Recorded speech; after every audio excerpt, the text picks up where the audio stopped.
As the snow falls in Madison and across the region, we'll go live out on our roadways to get an update on the conditions and some sidewalk clearing reminders this first significant snowfall. And an update on the California man. Investigators looking into a possible tie to the Abundant Life school shooter. Plus, here we go again, waiting for lawmakers to come up with a last-minute deal to avert a government shutdown right before Christmas. You're watching News 3 Now at 5. The winter weather is here. We could be looking at a white Christmas in the near future. Our Tanisha Shaw out in the field live on our roads. Braden Ross brings us up to speed on the city salting ordinances, and Chief First Warn meteorologist Alex Harrington has our forecast. And we begin with Alex and what's happening out there and how long it'll last, Alex. Yeah, Eric, I was just measuring out here. If you have an unobstructed area, which we do out here in the patio, we can get a good measurement of snow, and it's pretty much 3 inches right on the money here at the WISC studios. Let's take a look, though, at our graphics, what we're up against for the rest of the night. And we'll take a look at other regions, other parts of southern Wisconsin as well, and what conditions they're experiencing, too. Still think 2 to 6 inches is a good bet. This is a range for southern Wisconsin. 2 inches towards Platteville, 6 inches as you head Madison and points off towards the north and towards the east. And these conditions adverse will last into early Friday for much of southern Wisconsin. We have winter weather advisories from west to east across most of southern Wisconsin, not down towards Janesville and Monroe where lesser amounts of snow are expected. Again, that's that range, 1 to 2 inches towards the Wisconsin-Illinois border. You work your way up to 4, 5, 6 inches as you head towards Madison, and 6 plus inches expected north of Madison. Also want to showcase our First Warn Weather Cam network. Platteville showing snow coming down right now. And as we look in Dodgeville downtown, reduced visibility is in the center part of Iowa County. And as we move northeast here into Madison, visibility is not quite as reduced as what we were seeing in Dodgeville. I want to just point this out. We're adding more cameras so that we're able to show you what's going on in southern Wisconsin, not just talk about it. Radar 3000 has snow north and south of Dane County. Coming up in Maine weather, we're going to track the continuation of light to moderate snow and how much snow you can expect in the end with this weather system. Yeah, looks kind of a pretty shot there in Dodgeville. Great to have those cameras out there. And now we go to the roads. We're going to see how this alert day is impacting our commute tonight. Tanisha Shaw joins us live out on the roads. Tanisha, where are you and what are you seeing right now? Hi, Eric. I'm on the Beltline right now going east. I'm going to give everyone a look at the roads. As you can see right now, we're kind of in the thick of it. Thankfully, everybody is all the cars have a lot of room in between them, so it doesn't look that bad, but it is a lot of traffic going on, and the roads are pretty slippery. You can see the snow just piling up. The snow is starting to fall a little bit heavier than it was probably a few minutes ago, but it's still a break and not as heavy as it was earlier. So this morning, I actually got to talk to shoppers who are outside at Hilldale Mall. They're shopping for the holidays as the gift-giving holidays are just days away. They said the snow is not stopping them from giving gifts. Yeah, it's the Midwest. We don't mind snow. I live in Florida now, so this is a big culture shock, and I hesitated, but then I went for it because I'm originally from here. We only get so much time around Christmas time to do the shopping, so you got to take advantage of the days when they come. Yeah, and that's the sentiment I heard from pretty much everybody that I talked to earlier this morning. They said they're from Wisconsin and they're used to the snow, so they're going to be careful, but they're also going to celebrate the holidays. I'll have more on what the shoppers said and their reactions tonight at 6. Reporting in Madison, Tanisha Shaw. Oh my God, you got me shoveling. Definitely holiday shopping weather out there, Tanisha. Thank you. New details continue to pour in tonight. In the case of the Abundant Life Christian School shooting, our Maddie Heimsch in studio now to break down what we have learned in the past 24 hours. Maddie. Eric, we've known that 2 people lost their lives in addition to the 15-year-old shooter. With the family's permission, we have the identities of those victims. 14-year-old Ruby was an avid reader. She loved art and singing, as well as playing keyboard in the family worship band. Her funeral will be held at City Church on Buckeye Road at 11 Saturday morning. 42-year-old Erin Michelle West of DeForest enjoyed family camping trips. She attended school sporting events, served at Doxa Church, and spent time with her daughters and the rest of her family. Services for Erin will be held at Doxa Church in Madison at noon on Monday. Following the release of those victims' names, Dane County Executive Melissa Agard released a statement reading in part, quote, "In this time of sorrow, it is essential that we respect the privacy of the families and loved ones affected and allow them the space to mourn and process this unimaginable loss." Police are now saying the shooter originally brought 2 guns to the school and was in contact with a man in California. Authorities say the California man was planning to attack a government building. Earlier this week, a California judge issued a restraining order against the man, citing the state's red flag gun law. The order alleged the man had been messaging the Wisconsin shooter about attacking a government building with explosives. However, the order did not mention a specific building. United Way of Dane County Fundraising has raised nearly $60,000 for the ALCS community. That's according to the Wisconsin State Journal. Roughly 700 donors have given nearly $60,000 to support the children, their families, and educators. To support the community impacted by this tragedy, visit unitedwaydanecounty.org for the link to donate. All right, Maddie, thank you. As this first big snowfall of the season is rolling in, the city of Madison giving us a few important reminders on how to keep our neighbors safe and also avoid fines this winter. Our Braden Ross joins us live from our sidewalk to tell us what we need to know about keeping those sidewalks clear this winter. Braden? Oh, hey, Eric, you caught me right in the middle of doing what everyone else is going to have to do by noon tomorrow. I'll tell you a little bit about the tips that you need to know and what you need to know about what you need to do to avoid those fines, like you said. So you've got until noon tomorrow to make sure, the day after the snow stops falling, so that'll be tomorrow, to make sure that your sidewalk is clear of snow and ice. And if there's a curb cut on your property, don't forget to make sure that's clear too for your neighbors that may have mobility issues. Now, if you don't clear your sidewalk in time, you could be looking at a pretty hefty fine. $124 for the first offense, $187 for the second offense. And additionally, if you don't shovel your sidewalk even after that and the city has to come and clear it for you, might sound like a great deal. It's not, because the city will bill you for that. That's going to be over $190 when you factor in the time to do that. Now, you could also be fined for over-salting, as that extra salt can typically end up in our lakes. And if you need extra sand, though, the city of Madison does have sand bins around town. You can just stop by those and pick up any sand you need. I'm going to get back to this work here of clearing our sidewalk, but I'll send it back to you for now, Eric. Don't forget to get out along Raymond Road either, Braden. There's a lot of shoveling to do. We're happy to see you doing that. Thank you. Well, the clock is ticking toward a possible government shutdown after a bipartisan deal to keep it open fell apart yesterday. The shutdown would take effect tomorrow night at midnight if no deal can be made. Now lawmakers are trying to figure out a new way forward. Natalie Brand has more details from Capitol Hill.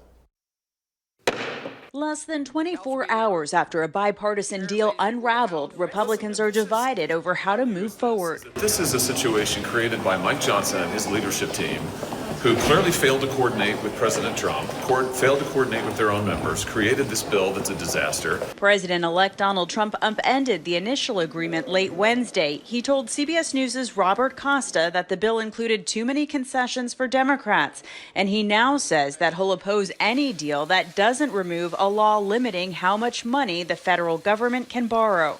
House Democrats say this is a problem of the Republicans' own making.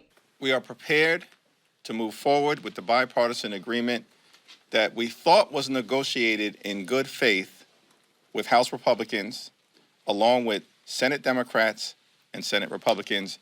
While some Republicans are calling for a narrow stopgap measure to avoid a shutdown, others are insisting $100 billion in disaster relief must be included.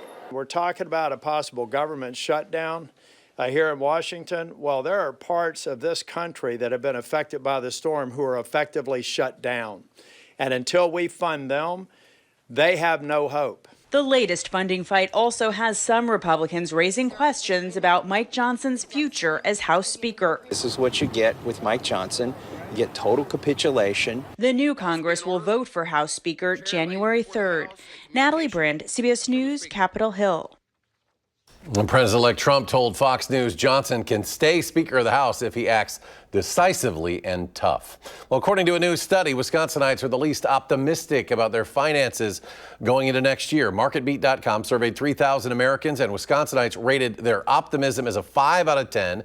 That's below the national average of 6 out of 10. Hawaii led the nation with a rating of 9.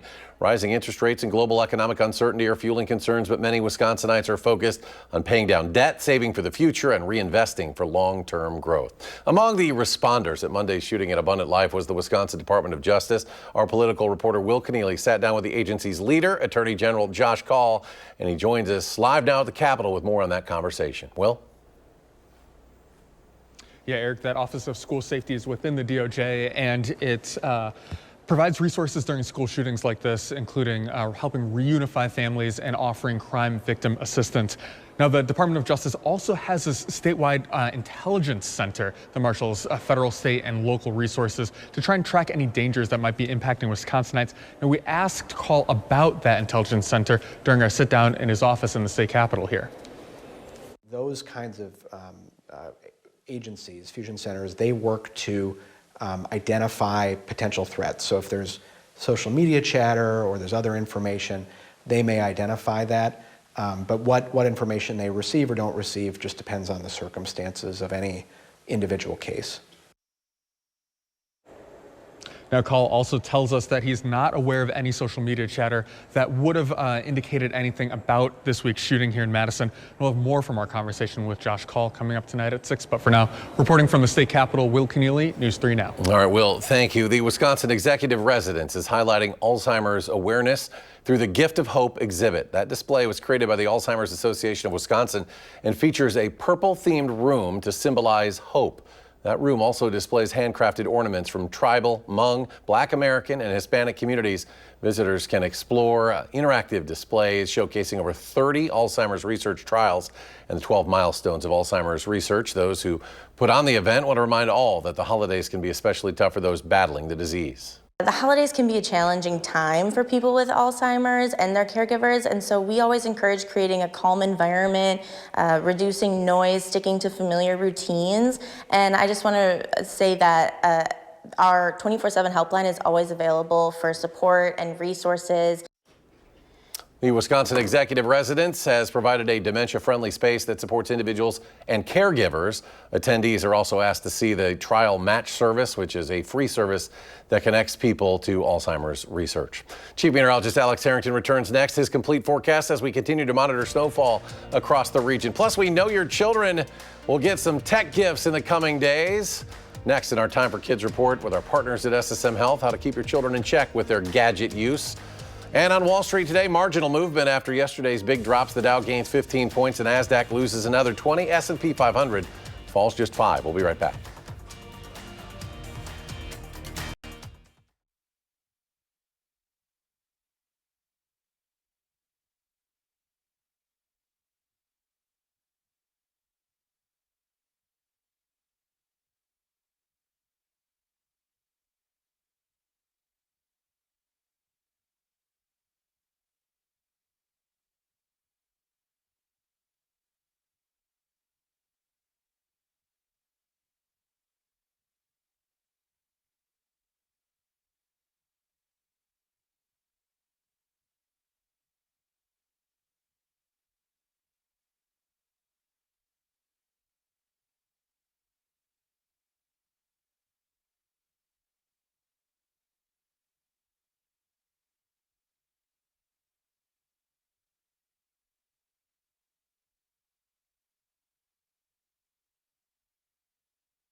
Yes, testing, 1, 2, 3, testing. All right. Cool.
You're watching News 3 Now at 5. Technology continues being a major part of our lives, especially for children. In our latest Time for Kids report with SSM Health, our Jalen Banks takes a deep dive on ways families can balance the digital world and their lives. Jalen?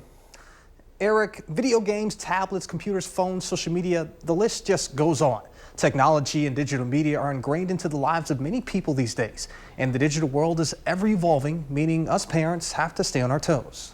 But it is kind of the Wild West. Parents might think, well, with a good, 20-minute primer, I should be able to help my child navigate all video games or all social media.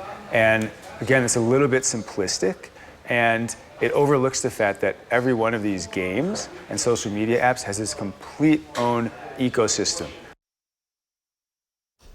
Hear more from Dr. Chapman and a local family tonight on News 3 Now at 6 in my full story. All right, Jalen, thank you. A full look now at our first one forecast. Alex is here with more on the snow totals and how much longer this is going on, Alex. I have all of those answers here in just a couple of moments. Let's go through all of it. Winter weather advisories until 3 a.m. Southwest Wisconsin, 6 a.m. in Madison. If you have traveled to the east on 94 towards Milwaukee, that goes till noon on Friday with winter storm warnings to the north in Juneau and Adams counties. When you look at the visibility, you really can see where the heavier snow is. For example, right now, Mineral Point visibility down to a half a mile. Across the rest of southern Wisconsin, we got 3/4 of a mile visibility in Janesville. Let's see if this kind of eyes up, though, with our sky cams, too. Dodgeville, just a few miles north and east up on 151 from Mineral Point. You see the snow is coming down at a decent clip. All of the snow in downtown Dodgeville right now really piling up across portions of central Iowa County right along Highway 151, and that verifies with radar 3000 showing a bit of a moderate burst of snow near Dodgeville. As we widen things out here, we have two bands stretching from southwest Wisconsin down to Janesville, where they had the 3/4 mile visibility, and then to the north up towards Beaver Dam. We're not done, though, with this snow in southern Wisconsin, nor are we done with this snow here in Dane County, even though we're kind of sandwiched right here in Madison between those two heavier bands. That snow will continue as we plan your evening all the way through 10 o'clock. I'll be here at 10 o'clock showing you the latest radar 3000 and where the snow is setting up at that time. Here's what I'm thinking overall in additional snow accumulations that Eric was asking just moments ago. 3 to 4 inches north and east of Madison along I-94, north and east towards Lake Michigan. Maybe another 2 to 3 inches here in the Madison area, west along the Wisconsin River and east along I-94, and another 1 to 2 inches across far southwestern Wisconsin. The commute is going to be the most impacted now through 10 p.m. and then again 10 p.m. through 6 a.m. Then we should start to see some improvements after 10 a.m. Friday morning as we clear out. Now, future track showing widespread snow now, widespread snow at 8 o'clock. As we head towards 10 o'clock, still widespread snow. A little bit to the last north and west towards Camp Douglas, but watch this. Our weather models are bringing in yet another band of snow as we go into the early morning hours of Friday. So really on and off periods of light to moderate snow clear to 6 o'clock, potentially Madison and points to the south. Finally, as we head towards 10 o'clock in the morning, conditions improving and maybe even a peak of sunshine. Overall amounts, widespread 3 to 6 inches of snow from Richland Center to Lone Rock to Dodgeville to Madison over towards Jefferson. A lot of areas are going to be on the little bit upper end, closer to the 6-inch amount. More to the north, 6 to 9 inches up towards central Wisconsin, and considerably less, 1 to 3 inches towards the south and towards the west. As we get out towards the Christmas holiday, I think it's going to be a white Christmas. Staying cold this weekend with more rain and snow chances on Monday, mild around the holiday, and then rain by the end of the holiday week. All right, Alex, and be careful on the commute tonight. Probably also into the morning hours tomorrow. The snow continues to hamper our roadways out there as we take a live look at our live dry crew out on the roads, trying to see exactly where this is. Can't really tell from that angle exactly where it is, but of course the first decent snowfall of the season causing some issues. Folks, going a little slower out there. Give yourself some extra time to get where you need to go tonight. Still ahead at 5, how a Madison group will get a big boost from the charitable efforts of the Milwaukee Brewers. That's next at 5.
You're watching News 3 Now at 5. The Brewers Community Foundation, the charity of the Milwaukee Brewers, raised $4.5 million this past season. Some of those funds will be going to the Special Olympics in Madison. The foundation supports about 200 nonprofits annually. Those range from health, education, recreation, and basic needs. I think overall what I appreciate is we just have generous people in our state and in our fan base that are very caring. They want to make a difference.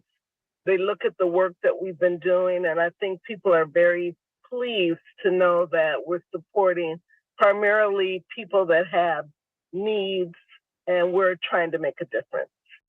And for those looking to make a donation, you can visit brewers.com/BCF. Our Tanisha Shaw live once again out there on the roads monitoring the conditions. What are they looking like out there, Tanisha? Hey Eric, it's looking much better from when we first talked about 15 minutes ago. I'm going to let you get a look at the roads. So I'm going west now on the Beltline, and it's much clearer than before, or at least compared to where we were going before, where we were going east. Okay, so I just want to take this time to give a little advice. When we were getting on the Beltline and we approached the intersection, we seen a car that was doing a left turn, and they got stuck. They got stuck because they were going too fast. They were way too close to the curb where it was a snowbank, and then they couldn't move. That caused a ripple effect, which caused a lot of traffic. Thankfully, there were no collisions, no crashes, anything like that because of it, but that could have easily been a worse situation. So remember, when driving out here, when we're getting off the Beltline and off of freeways, to take our time and just slow down and leave a lot of room. Reporting in Madison, Tanisha Shaw, News 3 Now. All right, Tanisha, thank you. A Rock County jury has found a 64-year-old man guilty of his 10th OWI. Court records show 64-year-old Bruce Henningfield has been found guilty after being arrested in January after crashing his SUV into a semi-truck on the interstate. His blood alcohol level, they say, was twice the legal limit, 0.168. Henningfield was convicted of a Class E felony and faces up to 15 years in prison, a mandatory minimum of 4 years. His sentencing is set for March 6th. We'll have a final check of your first warn forecast after a short break.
Coming up tonight right here on the CBS Evening News, the suspect accused of killing the United Healthcare CEO federally charged today. The criminal counts including murder and stalking, and the possibility that the suspect could receive the death penalty.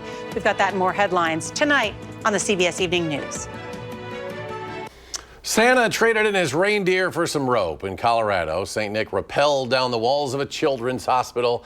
This was in Denver, spreading cheer to the boys and girls who are away from home for the Christmas holiday. Santa made his rounds high in the sky thanks to an assist from the Aurora, Colorado Police Department SWAT team. Typically, the Aurora SWAT team dresses as superheroes to rappel down the hospital. There's many of them there as part of their training exercises with a little bit of extra uniforms on. We've got some snow continuing out there. Yeah, and we have more snow to get through yet tonight. This is my forecast here for additional snow accumulation. Madison area about 2 to 3 additional inches along I-94 corridor, west on 14 out towards the Wisconsin River Valley. Far southwestern Wisconsin, Platteville over towards Darlington, maybe another inch or two. And then north and east of Madison, north and east of I-94 up towards Beaver Dam, perhaps 3, maybe some isolated 4-inch amounts additional on top of what we've already received. As we move through the evening, just follow the line. Very high chances of snow as we carry out till 11 o'clock at night. Even goes up just a touch as we head towards that rush hour Friday morning, and then the snow turns off once we get to about 10, 11 o'clock on Friday morning, and conditions will certainly then improve across southern Wisconsin. So again, keeping an eye on the snow. Join us again tonight at 6 and 10. We'll have the very latest. All right, CBS Evening News coming your way next. Stay tuned. Another 30 minutes. We'll be back, as Alex mentioned, for News 3 Now at 6.